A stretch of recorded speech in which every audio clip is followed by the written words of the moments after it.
wargelin ku saabsan hindisaha wax ka beddelka dastuurka dawladda Puntland muwaadin golaha wakiilada dawladda Puntland isagoo ka duulaya qodobka 139 faqradiisa saddexaad ee dastuurka dawladda Puntland waxa uu dadweynaha Puntland dal iyo dibadba ku wargelinaya in wax ka beddel lagu samaynayo dastuurka dawladda Puntland waana sidan muwaadin waxa la furayaa qodobka 46 ee dastuurka dawladda Puntland ee ku saabsan xisbiyada siyaasadeed si fursad loo siiyo ka qaybgalka siyaasadda ee muwaadiniinta wax ka beddelka lagu samaynayo qodobkan waxa la waafajinayaa qodobada kale ee doorashooyinka kuwaas oo uu saameyn ku yeelanayo wax ka beddelka qodobkan sida qodobada 112 iyo 113 ee dastuurka dawladda Puntland muwaadin waxa wax ka beddel lagu samaynayaa qodobka 56 oo u dhignaa hanaanka dawladda Puntland waa baarlamaani madaxweynaha iyo madaxweyne ku-xigeenka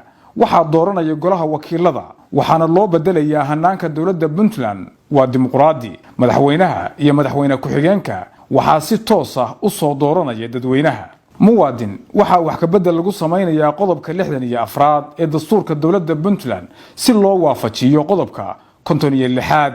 ee dastuurka dawladda Puntland